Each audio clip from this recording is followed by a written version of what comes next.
우리 다 같이 기도하심으로 9월 9일, 9월 첫째 주 수요 예배로 나아갑니다. 하나님 아버지, 주일 이후 3일 동안도 하나님의 은혜와 하나님의 보호하심 속에 안전하게 평안하게 살아왔음을 고백합니다.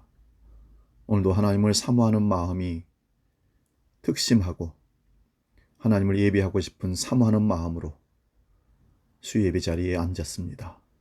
주여, 있는 곳에서 하나님을 예배하는 축복 누리게 해주시고 기왕 예배함에 집중하여 정성을 다하는 수요 예배가 될 수 있도록 성령이여 역사하여 주시옵소서. 오늘 우리가 드리는 기도를 들어주시고 하나님이 들려주시는 말씀을 전하는 자나 듣는 자가 감동하며 삶의 변화와 전환점이 일어나는 능력의 말씀으로 역사하여 주옵소서. 이제 주기도로 함께 기도합니다. 하늘에 계신 우리 아버지, 아버지의 이름을 거룩하게 하시며 아버지의 나라가 오게 하시며 아버지의 뜻이 하늘에서와 같이 땅에서도 이루어지게 하소서. 오늘 우리에게 일용할 양식을 주시고 우리가 우리에게 잘못한 사람을 용서하여 준 것 같이 우리 죄를 용서하여 주시고 우리를 시험에 빠지지 않게 하시고 악에서 구하소서. 나라와 권능과 영광이 영원히 아버지의 것입니다. 아멘. 오늘 저녁 우리에게 주시는 하나님 말씀은 마태복음 22장 34절에서 40절 말씀까지입니다. 신약성경 38면에 있습니다. 이 말씀 봉독할 때에 살아계신 주님의 음성을 들으시기 바랍니다. 마태복음 22장 34절에서 40절 말씀입니다. 봉독합니다. 예수께서 사두개인들로 대답할 수 없게 하셨다 함을 바리새인들이 듣고 모였는데 그 중에 한 율법사가 예수를 시험하여 묻되 선생님, 율법 중에서 어느 계명이 크니이까? 예수께서 이르시되 네 마음을 다하고 목숨을 다하고 뜻을 다하여 주 너의 하나님을 사랑하라 하셨으니 이것이 크고 첫째 되는 계명이요 둘째도 그와 같으니 네 이웃을 네 자신과 같이 사랑하라 하셨으니 이 두 계명이 온 율법과 선지자의 강령이니라. 아멘. 봉독한 이 말씀으로 마태복음 강의 133번째, 133번째 강의 말씀으로 가장 큰 계명, 그 말씀으로 이 시간 우리 함께 은혜를 나누고자 합니다. 가장 큰 계명. 우리가 쓰는 모든 가전제품이나 기기들, 핸드폰, 이 모든 것들에게는 새 것을 사면 반드시 사용 설명서가 따라옵니다. 제품을 만든 회사나 사람이 이것을 어떻게 사용해야 되는지 설명한 그 책들이, 내용들이 그 책에 묶음으로 되어 있습니다. 그런데 그 사용 설명서를 제대로 보는 사람은 거의 없습니다. 여러분 한번 생각해 보세요. 핸드폰 사시고 사용 설명서 처음부터 끝까지 다 읽어보신 분 몇 분이나 될까요? 사용하다가 방법을 잘 모르면 사용 설명서를 찾아보는 것도 귀찮아서 아예 다른 사람에게 물어봅니다. 저도 언젠가 핸드폰이 고장이 나서 서비스 센터에 갔더니 전원만 껐다가 켜면 리셋이 되는 문제였습니다. 그리고는 고쳐졌다는 겁니다. 고칠 필요가 없는 거죠. 어른들은 스마트폰의 기능을 100분의 1도 모를 겁니다. 그런데 그런 것들은 몰라도 좀 불편할지 모르겠습니다. 그래서 괜찮을지 모르겠습니다. 그러나 문제는 우리 인생에 대한 사용 설명서에 대한 문제입니다. 하나님께서 우리를 만드셨습니다. 하나님은 조물주시고 우리는 피조물입니다. 그러면 창조주가 설명서를 분명히 붙여 놓았을 겁니다. 그냥 우리를 만들어서 떼던진 것이 아니라 사용 설명서가 있을 거예요. 그 사용 설명서가 여러분 뭐라고 생각합니까? 네, 성경입니다.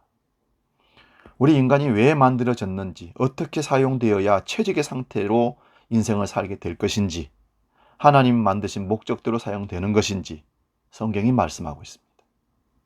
그런데 우리가 그 기계의 사용 설명서를 제대로 읽어보지 않는 것처럼 자기 자신이 최적의 상태로 하나님이 원하는 목적대로 사용되어지는 그 사용 설명서인 성경을 읽지 않고 그냥 살아버린 사람들이 있다는 겁니다. 오히려 사용 설명서를 자기 입맛대로 왜곡해 적용하고 있기 때문에 인간이 오류가, 문제가, 이 세상이 갈등하고 혼탁해지는 것입니다. 인간의 삶이 피폐하고 불행하고 괴로운 것이 바로 사용 설명서대로 살지 않기 때문에 그렇습니다. 여기에 동의하지 않는 분은 아무도 없을 겁니다.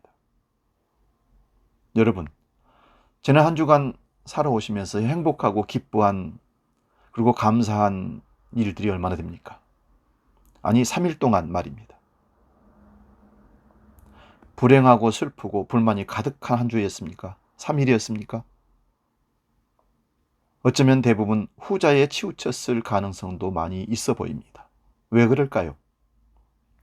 신명기 10장 12절 13절에 이렇게 기록되어 있습니다. 제가 읽겠습니다. 이스라엘아, 네 하나님 여호와께서 내게 요구하는 것이 무엇이냐? 네 하나님 여호와를 경외하여 그의 모든 도를 행하고 그를 사랑하며 마음을 다하고 뜻을 다하여 네 하나님 여호와를 섬기고 내가 오늘 네 행복을 위하여 내게 명하는 여호와의 명령과 규례를 지킬 것이 아니냐. 이 말씀은 이스라엘 백성들이 출애굽한 후에 주어진 말씀입니다. 여호와 하나님께서 요구하시는 것은 하나님을 경외하는 것입니다. 경외하는 것은 그의 모든 도를 행하고 그를 사랑하며 마음과 뜻을 다하여 하나님 여호와를 섬기는 것입니다. 이렇게 하는 것은 여호와를 경외하는 길이지만 동시에 너의 행복을 위한 길이라는 하나님의 제안입니다. 네가 행복하려면 나를 경외하고 섬겨. 그게 바른 길이야. 그런 얘기입니다. 그러므로 이스라엘 백성들은 여호와의 명령과 규례를 지켜 행하는 것이 그들의 행복이 됩니다. 그런데 구약 성경을 쭉 읽어보면 이스라엘 백성들이 순종하지 않습니다. 그 결과 행복은커녕 나라가 남북으로 나누어지고 북이스라엘은 BC 722년에 아수르에 멸망당하고 남유다는 BC 586년에 바빌론에 완전히 멸망하고 끌려가고 성전은 다 무너지고 말았습니다. 그러나 하나님의 언약은 영원하기에 예레미야 선지자가 예언한 대로 포로로 끌려간 지 70년 만에 돌아옵니다. 포로에서 돌아온 이스라엘 백성들이 평신도를 중심으로 자기 반성이 일어납니다. 자기들의 나라가 망하고 연약하게 된 것은 여호와의 율법을 지키지 않아서 그렇게 된 것이라고 알게 된다는 것입니다. 율법에 그런 내용들이 다 들어 있습니다. 그래서 생활 속에서 모든 율법을 철저하게 지키자고 그렇게 한 운동이 바리새파 운동입니다. 분리주의자 운동이죠. 기존의 제사장들과 서기관들과 사두개인들이 있습니다마는 특히 바리새인들의 율법 선생들은 백성들에게 존경을 받습니다. 이들은 율법을 잘 지키기 위해서 모세오경에 나오는 하라는 것과 하지 말라는 것을 조사하였습니다. 그 결과 무엇을 하라 248계명, 하지 말라 365개 계명을 찾아냅니다. 이것을 합하니까 613가지의 율법 계명이 되는 겁니다. 그들은 이것을 철저하게 지키며 살아냅니다. 오늘 본문 마태복음 22장 34절 40절 다시 한번 여러분 보시기 바랍니다. 사두개인들이 부활에 관한 질문을 하였지만 지난주에 예수님은 그들에게 모세오경으로 부활에 대한 분명한 답변을 하심으로 할 말이 없게 만들어버렸습니다. 이 말을 바리새인들이 듣고는 그 중에 한 율법사가 예수님께 시험하여 질문을 합니다. 바리새인들 중에 율법의 선생이라면 율법이 거의 다 외우고 완벽하게 지키는 자들이라고 할 수 있습니다. 이들은 그들이 정한 613가지도 다 지킨다는 그런 사람들입니다. 이런 자가 예수님을 시험하려고 질문한 겁니다. 자신의 질문에 제대로 답변을 못하면 얼마든지 공격할 준비를 하고 질문을 한 겁니다. 그래서요, 사람들이 우리들에게 질문을 해올 때는요, 어쩌면 거의 의도를 깔고 하는 질문일 수도 있습니다. 자기 자랑하기 위해서 아니면 진짜 자기가 몰라서 한 질문 같으면은 얼마든지 의심할 필요가 없지만 자기를 드러내거나 자기를 피하거나 또 사람을 무시하기 위해서 의도적으로 하는 질문들이 있습니다. 그래서 이게 괴락이라고 할 수 있습니다. 바리새인이 예수님께 어느 계명이 크냐고는 묻습니다. 자기가 몰라서 물었겠습니까? 알지만 예수님을 시험하기 위해서 묻는 거예요. 의도가 있었던 겁니다. 예수님은 신명기 6장 5절과 레위기 19장 18절 말씀으로 답변을 하십니다. 네 마음을 다하고 목숨을 다하고 뜻을 다하여 주 너의 하나님을 사랑하라고 하신 것이 크고 첫 번째 되는 계명이고 둘째도 그와 같다 하십니다. 율법에서 첫째와 둘째로 구별하지는 않습니다. 그런데 이미 유대인들은 모든 우선순위가 하나님이기에 예수님은 그렇게 답변을 하시면서도 둘째도 그와 같다고 하십니다. 그러면 동일하게 마음을 다하고 목숨을 다하고 뜻을 다하여 이웃을 사랑해야 한다는 말씀입니다. 이 두 계명이 율법과 선지자의 강령이라고 하십니다. 강령이란 핵심 줄기라는 그런 뜻입니다. 율법과 선지자란 구약 전체를 표현하는 내용입니다. 때로는 구약을 율법이라고도 하고 율법과 선지자와 시편이라고도 그렇게 분리해서 부릅니다. 그러므로 구약의 으뜸되는 가장 큰 줄거리가 하나님을 사랑하고 이웃을 사랑하는 것입니다. 그것도 마음과 목숨과 뜻을 다하는 것입니다. 마음과 목숨과 뜻이라는 것은 따로 있는 것이 아니라 전인 우리 모든 걸 다하여서 하나님을 섬기듯 이웃도 섬기라는 것입니다. 이것이 핵심입니다. 우리 자신이 행복하려면 어떻게 하면 되겠습니까? 마음을 다하고 목숨을 다하고 뜻을 다하여 하나님을 사랑하고 내 이웃을 내 몸처럼 사랑하면 되는 겁니다. 그런데 하나님은 보이지 않으나 내 이웃이라도 내 몸처럼 사랑하면 그것이 인생의 행복이 됩니다. 그런데 문제는 이 말씀을 직접 받은 이스라엘 백성들도 지키지 못했습니다. 그래서 이 동일한 말씀의 평행 구절을 다른 성경에서 찾아보겠습니다. 마가복음 12장 28절에서 34절입니다. 들어보십시오. 마가복음 12장 28절에서 34절. 서기관 중 한 사람이 그들이 변론하는 걸 듣고 예수께서 잘 대답하신 줄을 알고 나와 묻되 모든 계명 중에 첫째가 무엇이니까? 예수께서 대답하시되 첫째는 이것이니 이스라엘아 들으라. 주 곧 우리 하나님은 유일한 주시라. 네 마음을 다하고 목숨을 다하고 뜻을 다하고 힘을 다하여 주 너의 하나님을 사랑하라 하신 것이요. 둘째는 이것이니 내 이웃을 네 자신과 같이 사랑하라 하신 것이라. 이보다 더 큰 계명이 없느니라. 서기관이 이르되 선생님이 옳소이다. 하나님은 한 분이시요 그 위에 다른 이가 없다 하신 말씀이 참이시니이다. 또 마음을 다하고 지혜를 다하고 힘을 다하여 하나님을 사랑하는 것과 또 이웃을 자기 자신과 같이 사랑하는 것이 전체로 드리는 모든 번제물과 기타 제물보다 나으니이다. 예수께서 그가 지혜 있게 대답함을 보시고 이르시되 네가 하나님의 나라에서 멀지 않도다 하시니 그 후에 감히 묻는 자가 없더라. 마태복음보다 상세하게 나옵니다. 마태복음은 바리새인 율법사로 말하는데 여기서는 서기관이라고 말합니다. 서기관은 바리새파 중에서도 나올 수 있습니다. 이들은 성경을 가르치는 정도가 아니라 성경을 필사, 기록하는 사람들입니다. 이들의 경건이 어느 정도인가 하면 성경을 필사 기록해다가 여호와라는 단어가 나오면 목욕을 하고 붓을 씻고 필사를 했다고 합니다. 얼마나 철저한 사람들입니까? 그리고 성경 필사가 끝나면 전체를 다시 확인하는데 몇 글자 이하로 틀린 글자가 나오면, 예를 들면 5글자 이하로 틀린 글자가 나오면 고쳐서 필사원도 받아들인데 5글자 이상 틀리게 되면 성경 절제 필사한 것을 불에 태우기나 파기해버립니다. 여러분, 성경 한번 쓰려면, 필사 한번 하려면 1년도 모자랄 정도로 참 많은 시간이 필요합니다. 그 많은 시간들을 투자해서 기록한 것인데 글자 5개 이상을 틀렸다고 생각해서 불경하다고 그거를 불에 태워버리거나 파기해버립니다. 이들의 성경에 대한 경외감은 우리의 상상을 뛰어넘습니다. 그런데 이런 서기관이 예수님께 질문을 합니다. 예수님의 답변을 들은 서기관이 예수님께 선생님의 답변이 옳다고 합니다. 여호와 하나님은 한 분이시라는 말씀과 마음을 다하고 지혜를 다하고 힘을 다하여 하나님을 사랑하고 이와 같이 이웃을 자기 자신과 같이 사랑하는 것이 전체로 드리는 번제나 기타 제물보다 낫다 하였습니다. 이 서기관의 답변이 다른 사람과 다릅니다. 전체로 드리는 번제와 기타의 제물보다 더 나은 것이 하나님 사랑과 이웃 사랑이라고 한 것입니다. 이 답변을 들은 예수님은 이 서기관을 향해서 네가 하나님 나라에 멀지 않다 하십니다. 다시 말하면 예수님이 가시는 길과 가깝다고 얘기하는 거예요. 그러자 감히 다른 사람들은 묻는 자가 없었다고 합니다. 그런데 이 서기관이 하나님 나라에 들어간 것은 아닙니다.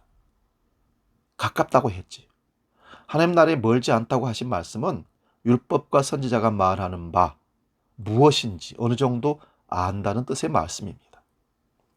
예수님 당시에도 성전에서 수많은 번제가 드려지고 있습니다. 전체로 드리는 번제만이 아니라 온갖 제물과 헌물들이 있지만 그것보다 나은 것이 하나님 사랑과 이웃 사랑이라는 것을 알았다는 말씀입니다. 그렇다면 번제와 각종 제물들도 결국은 무엇을 보여주기 위한 것입니까? 하나님 사랑과 이웃 사랑의 함을 보여주는 겁니다. 그러므로 십계명도 하나님 사랑과 이웃 사랑입니다. 1계명부터 4계명까지 하나님에 대한 사랑을 표현하는 것이고요. 5계명부터 10계명까지 6계명은 사람에 대한 계명들이 이어져 있습니다. 10계명을 더욱 확대해서 613가지가 되는 계명도 하나님 사랑과 이웃 사랑입니다. 그런데 이러한 율법의 뜻을 모르고 부지런히 제물을 바쳤지만 그들의 마음에는 자기 사랑만 가득했습니다. 자기 사랑하기 위해서 제물을 바친 겁니다. 내가 복받기 위해서 11조하고 내가 복받기 위해서 제물 드리고 주일 성수하고. 우리 이사야서 1장 11절에서 17절 제가 봉독하겠습니다. 이사야서 1장 11절에서 17절 여호와께서 말씀하시되 너희의 무수한 제물이 내게 무엇이 유익하뇨? 나는 순양의 번제와 살찐 짐승의 기름에 배불렀고 나는 수송아지나 어린 양이나 순염소의 피를 기뻐하지 아니하노라. 너희가 내 앞에 보이려 오니 이것을 누가 너희에게 요구하였느냐? 내 마당만 밟을 뿐이니라. 헛된 제물을 다시 가져오지 말라. 분향은 내가 가증히 여기는 바요 월삭과 안식일과 대회로 모이는 것도 그러하니 성회와 아울러 악을 행하는 것을 내가 견디지 못하겠노라. 내 마음이 너희의 월삭과 정한 절기를 싫어하나니 그것이 내게 무거운 짐이라. 내가 지기에 곤비하였느니라. 너희가 손을 펼 때에 내가 내 눈을 들어서 너희에게 가리고 너희가 많이 기도할지라도 내가 듣지 아니하리니 이는 너희의 손에 피가 가득함이라.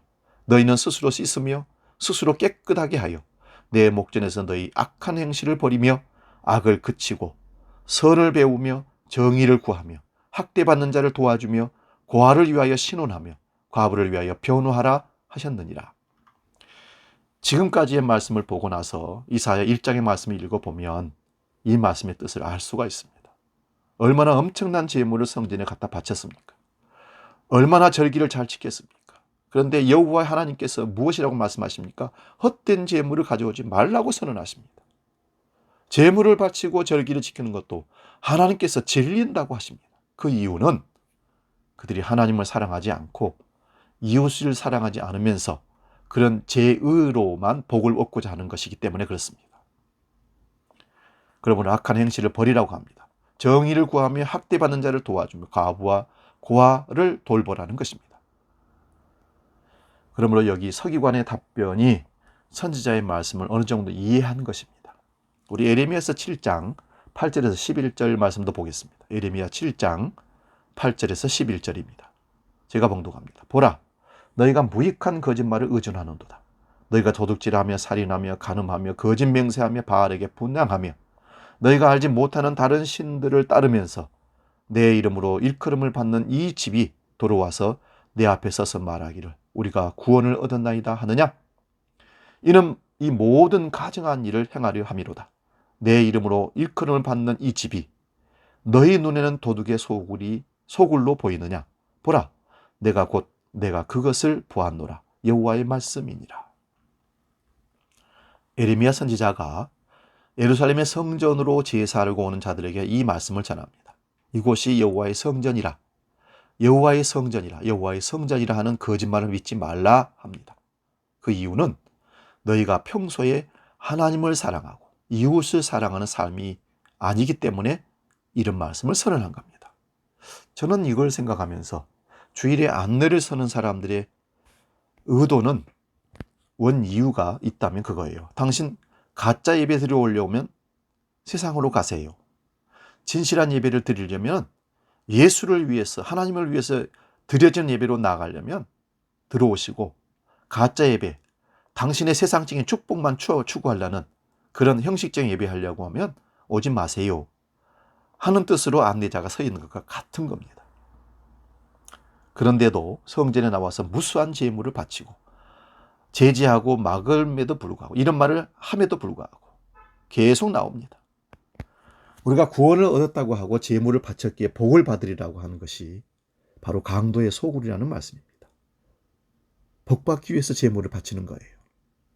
평소의 삶은 도둑질하고 살인하고 간음하고 거짓 맹세하고 바알에게 분향을 했던 백성들이 그러면서도 성전에 와서는 우리가 구원을 얻었다고 하는 거짓된 구원의 확신을 가지고서 다시는 이 모든 가증한 일을 행하기 위하여 성전의 제사를 부지런히 드리려고 나오는 그들을 제재하라고 막으라고 얘기합니다. 이런 모습이 바로 강도의 소굴이었던 예루살렘 성전이었습니다. 오늘 우리 교회들은 어떻습니까? 다르다고 생각하십니까, 여러분? 에레미야 시대에 이렇게 되었기에 예루살렘에 향하여 이제 망하겠다 선포하는 겁니다. 그런데 예수님도 당시에 성전이 이와 같다 선언했습니다. 그래서 망했습니다. 돌 위에 돌 하나 처음 놓이지 아니하고 다 회파되리라. 누가복음 10장 25절 28절 말씀도 보겠습니다. 누가복음 10장 25절에서 28절 제가 봉독합니다. 어떤 율법사가 일어나 예수를 시험하여 이르되 선생님 내가 무엇을 하여 영생을 얻으리이까? 예수께서 이르시되 율법에 무엇이라 기록되었으며 네가 어떻게 읽느냐? 대답하여 이르되 네 마음을 다하며 목숨을 다하며 힘을 다하며 뜻을 다하여 주 너의 하나님을 사랑하고 또한 네 이웃을 네 자신과 같이 사랑하라 하셨나이다. 예수께서 이르시되 네 대답이 옳도다. 이를 행하라. 그러면 살리라 하시니 여기서 율법사가 가장 큰 계명이 무엇이냐고 묻는 것이 아니라 무엇을 하여야 영생을 얻느냐고 묻는 물음입니다. 예수님께서 율법에 무엇이라고 기록되었느냐 역질문을 다시 합니다. 그래서 율법사가 하나님을 사랑하고 이웃을 사랑하라는 대답을 합니다. 그때 예수님께서 네 대답이 옳도다. 이를 행하면 네가 살 것이라 합니다. 이 말씀은 영생을 얻을 것이라는 말씀이라 그런 뜻입니다. 그러므로 율법의 핵심 강령은 마음을 다하고 목숨을 다하고 뜻을 다하여 하나님을 사랑하고 이와 같이 네 이웃을 내 몸처럼 사랑하면 구원을 얻는다는 것입니다. 구약 성경이 이것을 증거하고 있습니다. 그런데 문제는 이렇게 할 능력이 사람에게 없다는 것입니다. 그러므로 이사야서와 예레미야서를 통해서 보았습니다마는 율법을 지킨다는 자들이 헛된 거짓말한 것입니다. 이어서 누가복음 10장 29절에서 37절 말씀도 계속 봅니다. 그 사람이 자기를 옳게 보이려고 예수께 여짜오되 그러면 내 이웃이 누구오니이까? 예수께서 대답하여 이르시되 어떤 사람이 예루살렘에서 여리고로 가려다가 강도를 만나매 강도들이 그 옷을 벗기고 때려 거의 죽은 것을 버리고 갔더라. 마침 한 제사장이 그 길로 내려가다가 그를 보고 피하여 지나가고 또 이와 같이 한 뇌인도 그곳에 이르러 그를 보고 피하여 지나가되 어떤 사마리아 사람은 여행하는 중 거기 이르러 그를 보고 불쌍히 여겨 가까이 가서 기름과 포도주를 그 상체에 붓고 싸매고 자기 짐승에 태워 주막으로 데리고 가서 돌을 부어 주니라. 그 이튿날 그가 주막 주인에게 데나리온 2를 내어주며 이르되 이 사람을 돌보아 주라. 비용이 더 들면 내가 돌아올 때에 갚으리라 하였으니 네 생각에는 이 세 사람 중에 누가 강도 만난 자의 이웃이 되겠느냐? 이르되 자비를 베푼 자니이다. 예수께서 이르시되 가서 너도 이와 같이 하라 하시니라. 율법 선생이라면 하나님 사랑은 기본으로 한다고 여긴 것입니다. 그러면서 자기 율법에 나타난 이웃 사랑도 실천하고 있다고 생각한 것입니다. 그래서 자기를 옳게 보이려고 내 이웃이 누구냐고 예수님께 물었던 것입니다. 강도 만난 자를 제사장이 피하여 갔습니다. 레위인도 피하여 갔습니다. 거룩거나 하나님이 일을 한다고 핑계대고 갔을 것입니다. 그런데 유대인들이 개같이 취급받는 사람 취급하지 않은 사마리아인이 강도 만난 자에게 자비를 베푼 것입니다. 그러면 누가 이웃이 된 것입니까? 자비를 베푼 사람입니다. 그러면 그 자비를 베푼 사람을 사랑하는 것이 율법과 선지자의 강령인 것입니다. 그러면 이렇게 자비를 베푼 이웃이 누구란 말입니까? 우리가 다 강도 만난 자들입니다. 죄와 사망이라는 강도가 우리를 다 사로잡아 모든 것을 빼앗아 갔습니다. 우리는 그대로 다 죽어야 마땅한 자들입니다. 그런데 예수님은 이런 우리에게 자신의 살과 피를 주심으로 참된 자비를 베푸신 겁니다. 그러므로 우리의 참된 이웃은 예수 그리스도입니다. 왜냐하면 예수님만이 참 하나님이시며 예수님만이 참 사람이며 참 이웃인 것입니다. 그 이유는 마음을 다하고 목숨을 다하고 뜻을 다하여 하나님을 사랑하고 이와 같이 이웃을 자기 몸처럼 이웃을 사랑하신 분은 예수님 뿐입니다. 그러므로 예수님을 사랑하는 것이 율법과 선지자의 강령입니다. 요한복음 5장 39절에서 40절 말씀 봅니다. 요한복음 5장 39절 40절 너희가 성경의 영생을 얻는 줄 생각하고 성경을 연구하거니와 이 성경이 곧 내게 대하여 증언하는 것이니라. 그러나 너희가 영생을 얻기 위하여 내게 오기를 원하지 아니하는도다. 구약 성경 곧 율법과 선지자의 핵심 강령이 하나님 사랑, 이웃 사랑입니다. 그러므로 유대인들은 성경을 통하여 영생을 얻는 줄 알고 부지런히 연구했던 것입니다.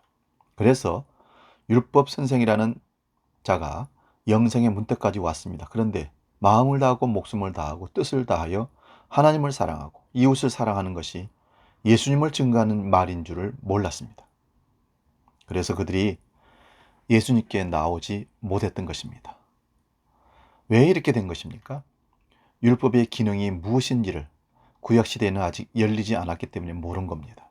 물론 그리스도의 영이 임한 자들은 이미 새 언약을 내다보았습니다마는 그렇지 않은 자들은 율법의 조목을 지키는 것이 영생에 이르는 줄 알고 행위로 구원 얻으려고 율법의 의로 구원 얻으려고 선생되고 지키고 가르쳤던 것입니다. 고린도후서 3장 6절에는 율법의 조문은 죽이는 것이며 영은 살린다고 말씀하고 있습니다. 율법의 조문을 지켜서 구원에 이를 수가 없다는 말씀입니다. 오직 예수님께서 십자가에서 모든 언약을 완성하여야 합니다. 십자가는 율법의 저주를 대신 받으시고 율법의 공의를 이루어 내심으로 자기 백성들에게 의의 선물을 넘겨주심으로 영원한 생명을 얻게 된 자리가 십자가입니다. 갈라디아서 3장 15절 12절입니다. 갈라디아서 3장 15절에서 22절 말씀 제가 읽겠습니다. 형제들아 내가 사람의 예대로 말하노니 사람의 언약이라도 정한 후에는 아무도 폐하거나 더하거나 하지 못하느니라. 이 약속들은 아브라함과 그 자손에게 말씀하신 것인데 여럿을 가리켜 그 자손들이라 하지 아니하고 오직 한 사람을 가리켜 네 자손이라 하였으니 곧 그리스도라. 내가 이것을 말하노니 하나님께서 미리 정하신 언약을 430년 후에 생긴 율법이 폐기하지 못하고 그 약속을 헛되게 하지 못하리라. 만일 그 유업이 율법에서 난 것이면 약속에서 난 것이 아니니라. 그러나 하나님이 약속으로 말미암아 아브라함에게 주신 것이라. 그런즉 율법은 무엇이냐? 번법함으로 더하여진 것이라. 천사들을 통하여 한 중보자의 손으로 베푸신 것인데 약속하신 자손이 오시기까지 있을 것이라. 그 중보자는 한 편만 위한 자가 아니라 하나님은 한 분이시니라. 그러므로 율법이 하나님의 약속들과 반대되는 것이냐? 결코 그럴 수 없느니라. 만일 능히 살게 하는 율법을 주셨더라면 의가 반드시 율법으로 말미암아 쓰리라. 그러나 성경이 모든 것을 죄 아래에 가두었으니 이는 예수 그리스도를 믿음으로 말미암는 약속을 믿는 자들에게 주려 함이라. 율법은 상호 언약이라는 말씀을 드렸습니다. 그런데 아브라함의 언약은 일반적인 은혜 언약입니다. 은혜란 믿음으로 의롭다함을 받는 선물이죠. 그러므로 율법보다 아브라함 언약이 먼저인 것은 어떤 인간도 율법의 행위로는 의롭다함을 받을 수가 없다는 것을 율법을 통해서 보여주는 겁니다. 율법이란 번법함으로 더해진 것이라고 말씀합니다. 성경 곧 율법이 모든 것을 죄 아래에 가두어 버린 것입니다. 이렇게 하신 이유는 예수 그리스도를 믿음으로 말미암은 약속을 믿는 자들에게 주기 위함인 것입니다. 이렇게 믿음으로 의롭다함을 받게 하시기 위하여 율법과 선지자가 전한 핵심 강령만이 아니라 모든 성경의 약속을 다 이루신 자리가 예수 그리스도의 십자가의 자리가 되는 겁니다. 그러므로 그 십자가로부터 의의 선물이 자기 백성들에게 주어집니다. 이어지는 23절 27절입니다. 갈라디아서 3장 23절에서 27절 말씀 제가 봉독합니다. 믿음이 오기 전에 우리는 율법 아래에 매인바되고 계시될 믿음의 때까지 갇혔느니라. 이같이 율법이 우리를 그리스도께로 인도하는 초등교사가 되어 우리로 하여금 믿음으로 말미암아 의롭다 함을 얻게 하려 함이라. 믿음이 온 후로는 우리가 초등교사 아래에 있지 아니하도다. 너희가 다 믿음으로 말미암아 그리스도 예수 안에서 하나님의 아들이 되었으니 누구든지 그리스도와 합하기 위하여 세례를 받은 자는 그리스도로 옷 입었느니라. 너희는 유대인이나 헬라인이나 종이나 자유인이나 남자나 여자나 다 그리스도 예수 안에서 하나이니라. 너희가 그리스도의 것이면 곧 아브라함의 자손이요 약속대로 유업을 이을 자니라. 그리스도의 영이 임한 사람은 그리스도 예수 안에서 하나님의 아들이 되었으며 그리스도로 옷 입었다고 합니다. 이런 자들은 유대인이나 헬라인이나 차별이 없습니다. 그리스도 안에서 모두가 다 하나님의 자녀가 되는 것입니다. 유대인이나 헬라인은 서로 원수된 상태였습니다. 그런데 그리스도 안에서 한 몸이 됩니다. 종이나 자유자나 남자나 여자가 차별이 없는 한 몸이 되었다면 서로 사랑하는 것이 지극히 당연한 것입니다. 그러므로 마음을 다하고 목숨을 다하고 뜻을 다하여 하나님을 사랑하고 이웃을 사랑하는 것은 예수 그리스도께서 십자가로 이루셨으며 그 이루신 의를 자기 백성에 넘겨주시면 그리스도의 몸이 되는 것입니다. 자기 몸을 자기가 돌보는 것은 자연스러운 것입니다. 이것을 교회라고 합니다. 그러므로 이웃을 사랑한다는 것은 내 몸을 사랑하는 것과 같다는 것입니다. 갈라디아서 5장 13절 15절입니다. 마지막으로 제가 읽겠습니다. 형제들아 너희가 자유를 위하여 부르심을 입었으나 그러나 그 자유로 육체의 기회를 삼지 말고 오직 사랑으로 서로 종노릇하라. 온 율법은 내 이웃 사랑하기를 내 자신같이 하라 하신 말씀에서 이루어졌나니 만일 서로 물고 먹으면 피차 멸망할까 조심하라. 율법의 완성이 사랑이라고 우리는 잘 압니다. 이것은 그리스도께 얻은 자유로 서로 종노릇하는 가운데 이루어지는 것입니다. 이것이 율법과 선지자 곧 율법의 완성입니다. 그러므로 하나님 나라는 사랑만 가득한 나라입니다. 그 사랑을 미리 맛보는 자리가 어디일까요? 교회입니다. 그래서 이웃 사랑함이 교회 안에서, 성도들 사랑함이 교회 안에서 주님 몸을 사랑하는 사랑으로 나타나는 것입니다. 이런 교회라면 그리스도의 재림을 사모하게 되는, 그래서 아멘 주 예수의 어서 오시옵소서 하는 교회가 되는 것입니다. 우리 한 사람 한 사람이 모두가 교회 아닙니까? 그리스도를 사랑하는 것, 하나님을 사랑하는 것, 곧 이웃을 사랑하는 것이라. 이거는 동급이고 가장 큰 계명입니다. 하나님 사랑이 가장 크다고 얘기하지만 이웃 사랑도 같은 사랑으로 가장 큰 계명인 것입니다. 오늘 우리는 가장 큰 계명을 알았으니 하나님 사랑하고 이웃 사랑함이 그 계명을, 가장 큰 계명을 체험하고 이루어가는 사명인 것을 기억하고 믿음으로 승리할 수 있기를 바랍니다. 기도합니다. 살아계신 아버지 하나님, 오늘 바리새인들은 율법을 통달하고 잘 지키면서 예수님께 가장 큰 계명이 무엇이냐고 율법을 조문을 갖고 질문하고 달려듭니다. 삶으로 이웃을 사랑하지 못하면서 가장 큰 계명을 묻는 어불성설 같은 물음을 묻고 있습니다. 오늘 우리는 가장 큰 계명이 하나님 사랑, 이웃 사랑이라는 사실을 깨닫게 됩니다. 그 계명을 알았던 우리는 이웃 사랑함이 하나님을 사랑하는 것이고 그리스도의 몸을 사랑하는, 나를 사랑하는 것인 것을 깨닫게 되므로 우리가 교회 안에서 섬기는 성도들, 이웃들, 어려운 사람들, 이제 나를 사랑하는 그 마음으로 내 몸같이 이웃을 사랑하라 하신 그 뜻을 행하는 우리 모든 그리스도인들이, 주의 백성들이 되게 하여 주시옵소서. 주님께서 주시는 이 말씀 깊이 새기고 오늘도 내일도 이웃 사랑함이 하나님 사랑이고 하나님 사랑함이 이웃 사랑이며 그 사랑이 가장 큰 계명이요 나를 사랑하는 계명인 것을 깨닫고 감사하며 섬김의 모든 삶을 집중하여 나아갈 수 있도록 성령으로 우리를 이끌어 주시옵소서.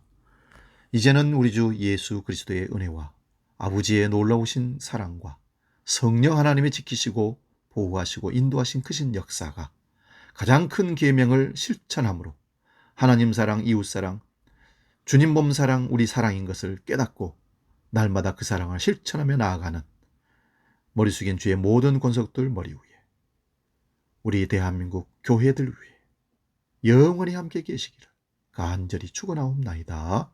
아멘.